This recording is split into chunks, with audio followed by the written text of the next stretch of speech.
Bismillahirrahmanirrahim.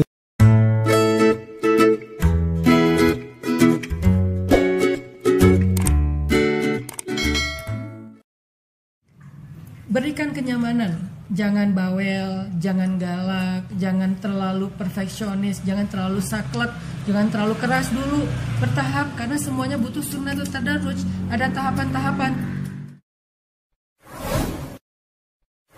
Kita masuk ke tawadu, tanya jawab dengan Ustadz Hanan ya hari ini. Yang pertama ada Luffy Nur Salma ya. Wah, ya seneng banget nih senyum-senyum di rumah ya. Luffy Nur Salma, betul ya? Panggilannya Salma mungkin ya.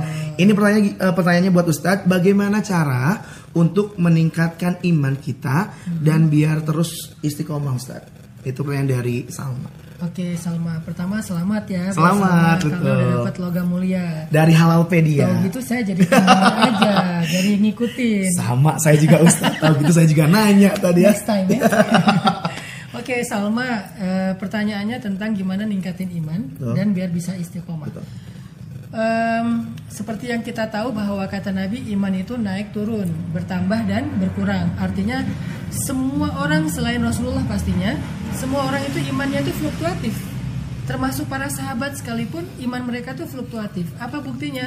Ada seorang sahabat yang datang kepada Nabi bilang gini, ya Rasulullah, saya tuh kalau ketemu Rasul, duduk bersama Rasul, saya tuh imannya kuat, naik gitu, sampai seolah-olah saya bisa melihat surga dari tempat duduk saya.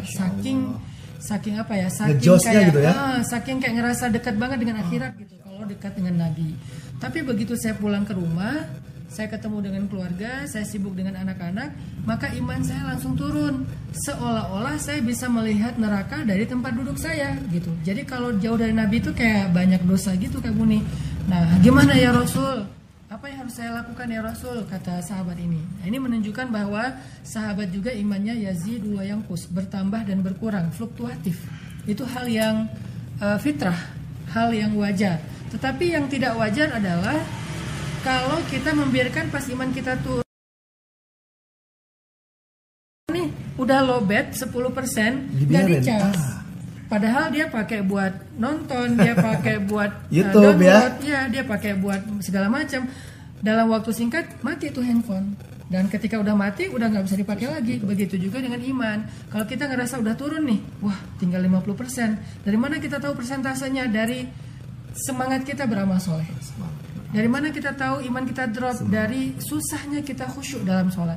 Dari mana kita tahu iman kita bermasalah? Dari sempitnya dada kita untuk memaafkan kesalahan orang lain.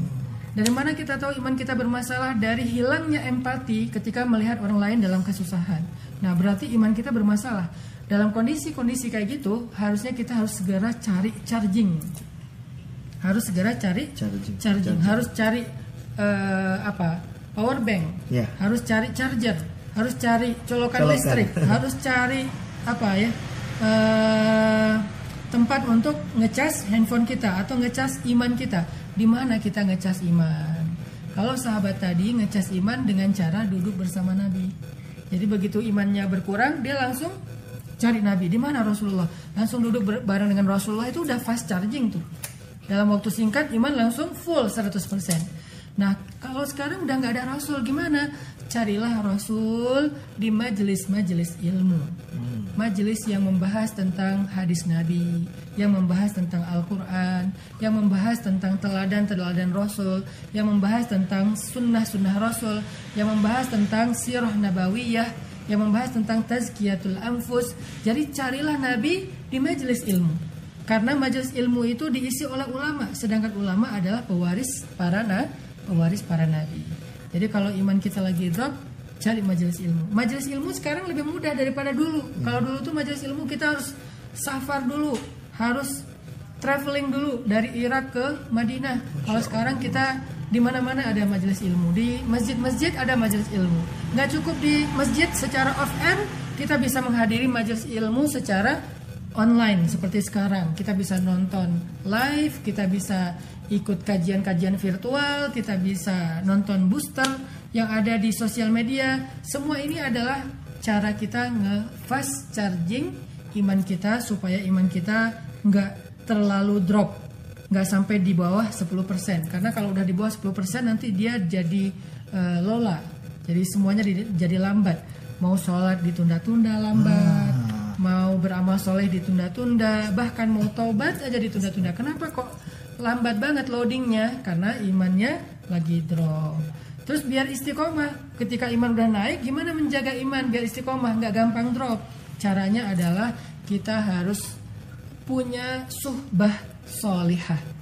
Apa itu suhbah solihah? Suhbah solihah itu artinya lingkungan yang soleh. Lingkungan yang soleh nggak harus teman yang kita selalu bertemu. Sekarang zamannya zamannya sosial media ya, zamannya digital.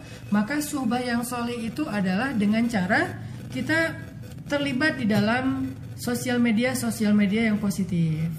Kita ikut grup, misalnya grupnya grup tilawah, grup tadarus, grup khataman Al-Quran. Kemudian kita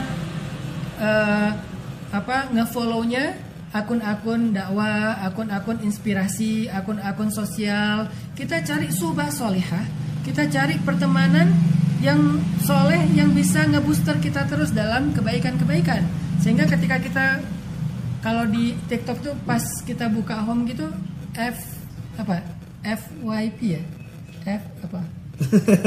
for your page. Oh gitu. iya. Nah pas kita buka home tuh yang muncul pertama itu adalah postingan yang kita following kan. Yeah. Nah ya kalau kita rekomendasinya ya. Betul. Kalau kita nge-following akunnya lebih ke lifestyle yang hedon, beli mobil yang mewah, nanti kita pas lihat sosial media, wah sehari, 2 hari, sekali, 2 kali, lama-lama hati kita terbentuk menjadi hubbud dunya.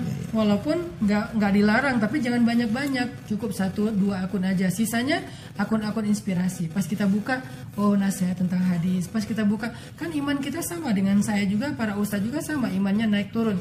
Kadang-kadang ketika iman lagi turun, lagi kayak males gitu, pas buka handphone muncul satu hadis tentang keutamaan berselawat misalnya. Langsung pas habis baca hadis itu, Allahumma sholli ala sayyidina Muhammad. Nah itu pentingnya suhbah solihah, pertemanan yang soleh supaya menjaga keimanan kita. Gitu Mbak Salma.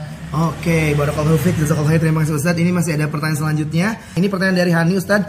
Saya punya teman dari keluarga yang broken home. Jadi dan juga dia tuh pergaulannya kayak kurang terfilter gitu. Jadinya kayak merasa kurang yakin sama Islam. Sebagai teman, ini apa yang harus saya lakukan Ustadz biar membantu teman saya biar mungkin lebih yakin lagi atau mungkin mengingatkan lagi gitu dari Hani Ustadz.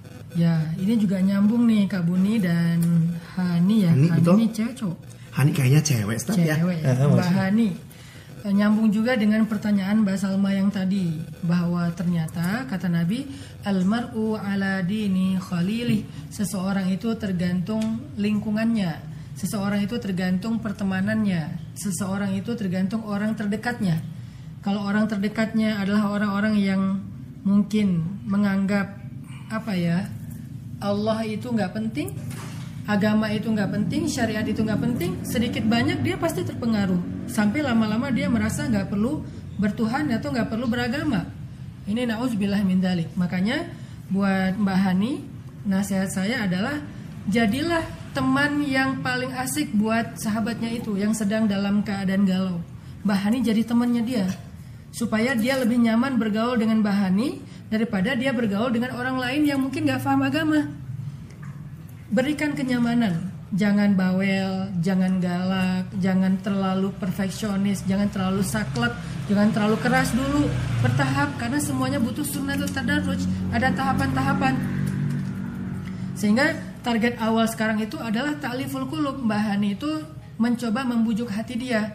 Dengan apa? Dengan menjadi teman yang nyaman buat dia. Sehingga ketika nanti Mbak Hani udah menjadi teman yang nyaman, ketika dia dalam keadaan galau, dia akan bertanyanya ke Mbak Hani. Ketika dia dalam keadaan susah, dia akan larinya ke Mbak Hani. Ketika dia dalam keadaan lemah, dia akan dikuatkan oleh Mbak Hani. Sehingga dengan kita berada terus di sisinya, saat ada kesempatan untuk menasehatinya dengan cara baik-baik, dan itu pasti kita nanti akan menemukan kesempatan itu. Disitulah kita akan mengembalikan dia, ngajak dia kembali kepada Allah Subhanahu Wa Taala. Jadi sederhananya adalah di sini butuh kesabaran bahani untuk memberi kenyamanan kepada sahabatnya itu dengan cara menjadi teman yang paling asik, menjadi teman yang paling baik, menjadi teman yang paling perhatian buat dia. Dan ini dalam kaidah dakwah disebut dengan ta'liful qulub, disebut dengan membujuk hati. Karena dakwah itu intinya adalah membujuk hati, bukan ceramah. Ceramah itu bukan inti dakwah, itu salah satu varian dakwah. Tapi inti dari dakwah itu adalah membujuk hati. Gimana cara kita ngebujuk hati orang untuk bisa kembali kepada Allah. Nah, membujuk hati ini wasilahnya, medianya banyak. Bisa dengan ceramah, bisa dengan membantu dia ketika dia susah, bisa dengan pertemanan, bisa dengan pernikahan bagi kondisi tertentu. Banyak jalan, intinya adalah jangan tinggalkan dia, jangan jauhi dia, tapi juga jangan bikin dia nggak nyaman ketika berada dekat dengan kita. Itu Mbak Hani. Masya Allah, barakallahu fiik, jazakallahu khair Ustadz. Kita akan masuk Ustadz ke pertanyaan yang udah masuk di live chatnya ini lewat channel YouTube-nya Halalpedia Official dari Pak Pitono ya. Assalamualaikum Ustadz. Mau tanya, ini bagaimana sabar itu bisa diimplementasikan dengan baik di semua hal dan situasi? Mohon pencerahannya dari Ustadz Hanan Attaqi. Sabar ya? Ya, sabar. Dari Pak Pitono. Pak Pitono. Baik, Pak Pitono, apa sih yang disebut dengan sabar? Sabar itu artinya tidak mengeluh dan tidak berputus asa. Itu dua makna sabar kalau kita ringkas dari sekian banyak definisi. Tidak mengeluh dan tidak berputus asa. Tidak mengeluh di awal dan tidak berputus asa sesudahnya.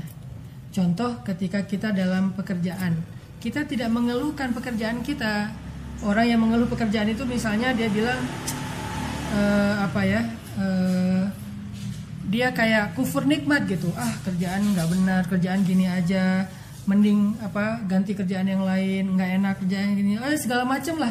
Seolah-olah dia itu nggak menerima ketentuan Allah Subhanahu Wa Taala. Kalaupun dia mau mengganti, mau melakukan pekerjaan lain nggak apa-apa, tetapi jangan mencela apa yang sudah Allah berikan dalam kehidupan dia. Jangan mencela apa yang sudah Allah berikan dalam kehidupan dia. Karena apa yang sudah Allah berikan kepada dalam kehidupan dia itu adalah yang terbaik. Sehingga dia terima itu dengan ridho, dia terima itu dengan tabah, dia terima itu dengan lapang dada. Dia tidak menjadi orang yang kemudian mencari kambing hitam, apalagi kambing hitamnya adalah takdir gitu. Nah, ini namanya tidak mengeluh. Sama kayak ada musibah kematian. Tidak mengeluh itu berarti tidak meratapi musibah, meratapi kematian. Kemudian tidak berputus asa. Arti tidak berputus asa, orang yang sabar itu selalu berharap yang terbaik kepada Allah. Walaupun dia mengalami masalah, mengalami ujian, tetapi dia tetap berharap yang terbaik kepada Allah Subhanahu Wa Taala. Jadi itulah definisi sabar. Mudah-mudahan dengan definisi ini tidak mengeluh dan tidak berputus asa, nanti kita bisa menerapkannya dalam banyak hal dalam kehidupan kita sehari-hari. Sabar dalam ibadah berarti tidak mengeluh dengan ibadah itu. Aduh capek, aduh berat dan segala macam. Kemudian sabar dalam keluarga, sabar dalam pekerjaan, mencari rezeki yang halal. Sabar dengan dalam bergaul. Karena kita bergaul dengan manusia, bukan dengan malaikat. Ada aja yang kita kadang-kadang gak nyaman. Semua itu harus kita hadapi tanpa banyak mengeluh. Gak membiasakan lisan kita mengucapkan kalimat keluhan, kecuali mengatakan kalimat doa. Ya Allah, berikanlah saya kebaikan, la'allahu khair. Kalau kita dapat musibah, innalillahi wa inna ilaihi raji'un. Jadi ucapan bukan orang yang mengeluh, tetapi orang yang meminta kebaikan-kebaikan di sisi Allah Subhanahu wa Ta'ala. Gitu. Barakallahu fiik ya. Semoga tadi untuk pertanyaan dari Pak Pitono bisa sudah terjawab dengan sangat luar biasa oleh guruna kita Ustadz Hanan Attaqi. Sekarang kita akan mencari ini pertanyaan dari yang sudah menyaksikan lewat live chatnya dari Sif Media. Ini ada juga yang masuk Ustadz. Ini dari Azka Aldrich ya. Ini Assalamualaikum Ustadz. Salam. Ini bagaimana caranya ini agar bisa berbakti kepada orang tua dan juga menyenangkan orang tua kita, tapi dalam kondisi ekonomi kita yang masih belum mampu. mungkin. Sebetulnya berbakti kepada orang tua itu bukan hanya ngasih harta, Aska. Menyenangkan hati orang tua itu tidak selalu harus memberikan harta yang banyak. Menyenangkan hati orang tua itu adalah dengan berakhlak yang mulia kepada mereka. Allah mengajarkan itu di dalam Al-Quran di surat Al-Isra misalnya, fala taqul lahuma uffin, janganlah kamu mengatakan kata uff kepada mereka. Nah, ini menunjukkan bahwa ternyata berbakti kepada orang tua itu dimulai dari hal-hal yang kecil, hal-hal yang mudah, dan itu adalah akhlak, bukan harus materi. Sehingga kalau Azka pengen berbakti sama ibu dan ayah, mulailah dari jangan berpikir saya harus kaya dulu, saya harus punya penghasilan dulu. Jangan berpikir dari sana, berpikirlah dari sekarang akhlak saya apa yang bisa menyenangkan hati ibu. Walaupun cuma tersenyum, walaupun sekedar mendengar curhat ibu. Kadang-kadang ibu lagi capek pengen curhat ke anaknya, kita dengerin dengan sabar. Itu adalah birrul walidain. Itu ibadah, itu berbakti kepada orang tua yang luar biasa. Kemudian dengan membantu ayah dalam kerjanya, atau mungkin belajar yang rajin supaya kita sukses dalam pendidikan. Itu semuanya apapun yang bisa membahagiakan hati orang tua, selama itu bukan maksiat kepada Allah Subhanahu wa taala, maka itu adalah birrul walidain, itu adalah berbakti kepada orang tua. Masya Allah, tabarakallah. Ini buat teman Halpes semuanya, ini mohon maaf karena pertanyaannya banyak sekali dan mungkin tidak bisa dijawab langsung oleh gurunda kita Ustadz Ataki. Dan kita juga sudah masuk ke penghujung acara ya, karena bentar lagi juga kita akan bersiap-siap untuk berbuka puasa untuk ibadah saum kita di hari yang ke-7 ini. Untuk itu kita akan tutup acara Tawadu Tanya Jawab dengan Ustadz hari ini yang pasti dipersembahkan oleh Halalpedia. Baik aja nggak cukup, ini akan ditutup dengan doa dari gurunda kita Ustadz Hanan Ataki. Kami persilahkan. A'udzubillahi minasyaitonirrajim. Bismillahirrahmanirrahim. Allahumma barik lana fi Ramadan. Allahumma ja'alna fi hadha syahril mubarak minas sa'imin at-ta'ibin al-amilin al-qa'imin ar-raki'in as-sajidin. Allahumma taqabbal a'malana. Allahumma rabbana atina min ladunka rahmah وهيئ لنا من أمرنا رشدا اللهم اغفر لنا ولوالدينا وارحمهما كما ربيانا صغارا ربنا آتنا في الدنيا حسنة وفي الآخرة حسنة وقنا عذاب النار. Ya Allah, jadikanlah Ramadan kami ini adalah Ramadan terbaik kami sepanjang hidup.